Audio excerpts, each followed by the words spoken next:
What's up, banana bunch? Bunch? Bunch?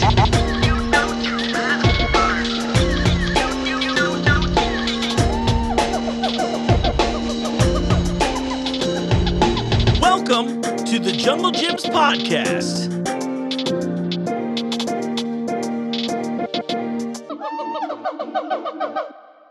What's up, Banana Bunch? You know what time it is? It's time for another episode of the Junglejims podcast. I'm your host, Mark. How we doing? You all right? Yeah, I'm okay, I guess. Spent some time this week arguing with physical therapy versus workers' comp, rescheduling things. That's the worst part. It's great that these systems are in place to take care of us. Except that no matter how neurotic and prepared I am, I always seem to slip through the cracks. It's a funny thing. This comes up a lot in life. I'll get out the rant and then we'll move on. But I always think about this. I a couple of years ago, I sponsored a local creative show, and they mentioned every sponsor but me. I spend the last 5 weeks in the different forms of orthopedist and physical therapy, all in the same company, going, this is a workers' comp case. This is a workers' comp case, only for them to tell me at the last minute, Mr. Borson, no one ever said this was workers' comp. And I'm like, pull up the footage, okay? I'm tired of that shit. Anyway, that's what's been going on in my world. But the great news is I'm very close to getting the cast off and even closer to coming back in the office. I'm really looking forward to that. I'm literally just waiting on the physical therapist to give me a true final timeline here. So hopefully the next week or two. I cannot wait. You have no idea. I hate my house now. I hate my living room. I've just been like throwing things I own out of pure frustration from having seen them so much recently.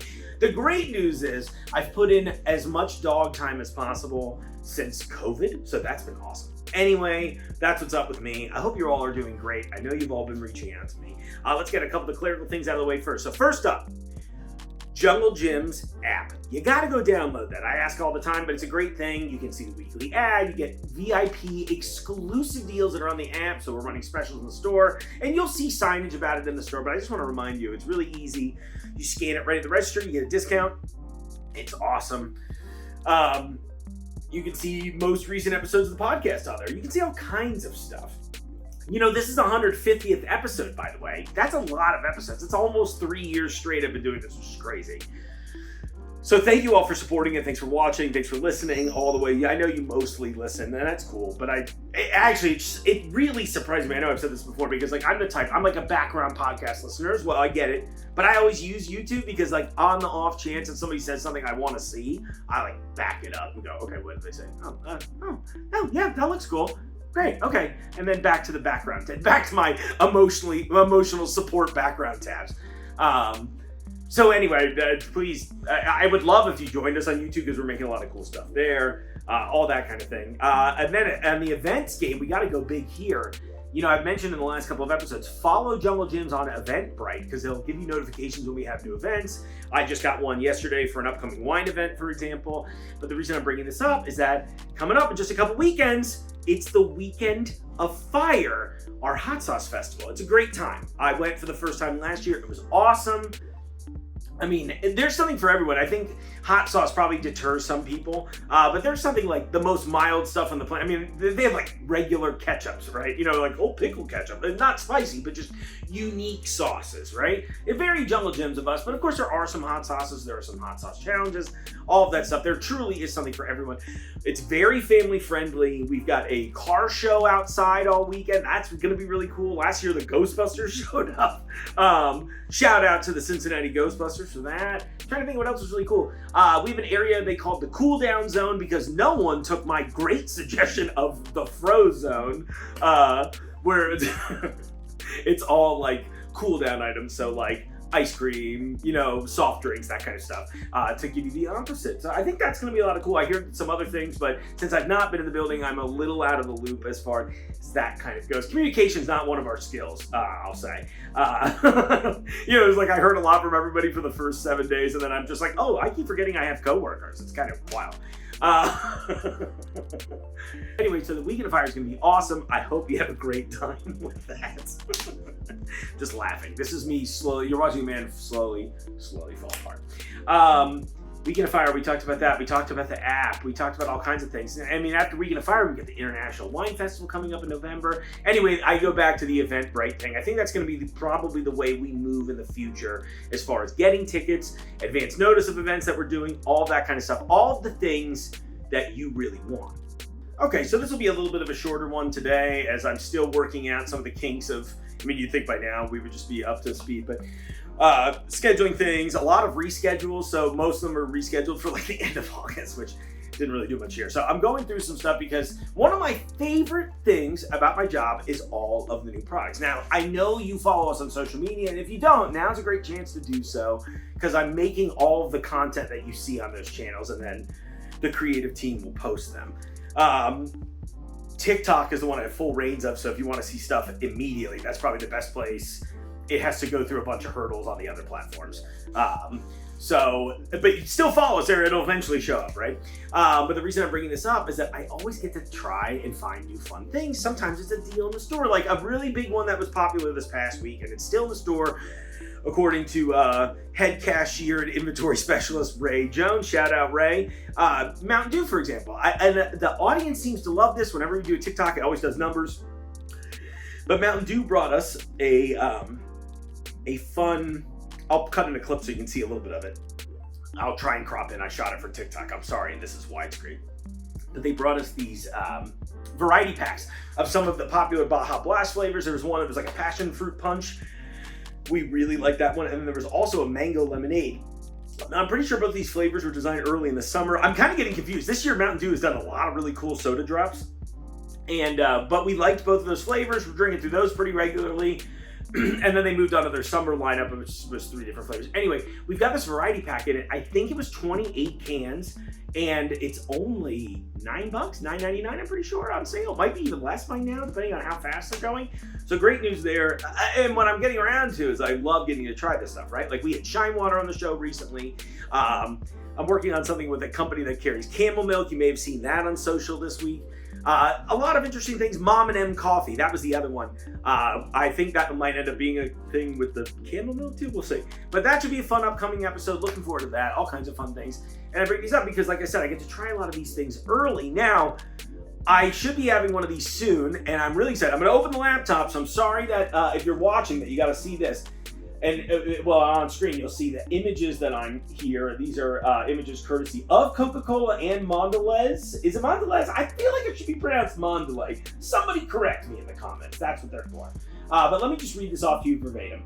This is a new product coming out. As you can see here, if you're listening along, I'll just explain it to you. Coca-Cola and Oreo have collaborated to launch 2 new limited edition products internationally. So first up, we've got the new Oreo Fizzy Cookie flavored Coca-Cola, and it's Coca-Cola Zero, so you know I'm hyped. Zero sugar supremacy. Scream it in public.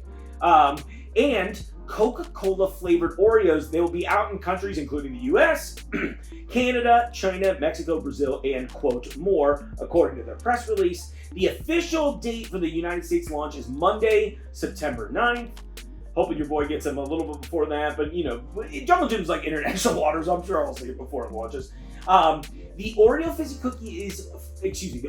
Fizzy Cookie flavored Coca-Cola will be out only as zero sugar. Okay, there's the clarity.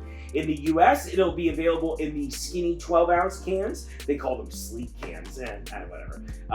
You can't call things skinny anymore, which is weird. I'm fat. I want to call them skinny. 20-ounce bottles and 12 and 6-packs of like the little mini cans. Do you remember when they first came out, the mini cans, by the way? And this is my proof of you can't call things skinny or fat. When the cans first came out, they were the same shape as the 12-ounce standard classic can that you've had forever, right? And then when they did the 8-ounce versions, they just truncated the can, so it was like the same width. And I always called them Chubby Coke because they just looked like a little short. It was like how I looked as a kid compared to now, which I guess they were both kind of chubby, but you get the idea. It was just like a short squat. They were adorable. And then they now switched them out with these kind of like not fun to hold. I don't know, I guess the Red Bull audience got to them. They're not as fun to hold. I don't like the sleek cans. I think it's dumb. They feel like they warm up faster too. That's another thought. I'd love, maybe I can get somebody that's good at thermodynamics to help me work through that. But anyway, that's my thoughts. That said, This sounds really interesting to me. Like the can, I love the design of the can where they kept kind of the Oreo branding as far as like the black and white color scheme. I'm not really sure what it'll taste like. To be fully honest with you, I think most of Coke's limited edition flavors, well, I think almost all of them should have been Sprite. And I actually think I would have loved them that way. But I haven't really gone crazy for almost any of the Cokes, except for they did this really good strawberry watermelon one last year as part of the lineup with the electronic artist Marshmello. And that one went crazy. It hit some nostalgic flavor. I couldn't get it. I think maybe it was 2 summers ago. But I could not remember and figure out what flavor it was for the life of me. But it was really good. It was supposed to be strawberry watermelon Coke. It was actually really good. The rest of them, I think, could have just all poured them down the dumpster. Just give me Coke Zero, you know? They've also got the Coca-Cola flavored Oreos, and they look cool. So one side is the traditional black Oreo, like the chocolate cookie, right? And that's made, this one apparently, according to this, it says one chocolate cookie made with Coca-Cola syrup, okay, and then the other one is a red-colored version of their golden cookies, which is embossed with the Coca-Cola logo, its design, and then there's I guess it's a standard white cream, and there are a little bit of popping rocks on there. My buddy Jason from, you can follow him on Instagram, @collectingcandy. Jason rules. Jason, we become pretty fast friends in recent times. Jason used to write for Marvel, and he wrote like the X-Men comics I was reading growing up, which legitimately kind of blew my mind. I always thought that was so crazy because it was like, oh, what a coincidence you just meet this guy, and I'm like, man, your name sounds so familiar. And he's like, were you reading X-Men and or Wolverine in the late 90s? I was like, as a matter of fact, I was. And yeah, great writer, great creator, and just a fun all-around guy. Very big fan of snack stuff. So anyway, Jason got to try it, and his review seemed pretty positive, and I was very excited. I'm just super excited to try it because it sounds unique. I think the cookies are going to be great. The Coke, I'm curious. Look, here's the thing. Even though all the Cokes for me so far have been a miss, except for the Marshmello guy, I'm trying to be very clear. This is how you can tell. I don't really get into electronic music that much anymore. Don't tell that to my Aphex Twin records. But I'm just, even though I haven't really enjoyed many of these, I still am curious, man. I just want something to blow my mind. In the meantime, Coke, why don't you bring out that lemon Coke Zero that you sell in the UK? Let me get that in my hands. We're an international market. We should sell it. You know, I've been singing the praises of Mezzo Mix forever, which is also your product. You know what I'm talking about? Cool. So that's one of the big ones.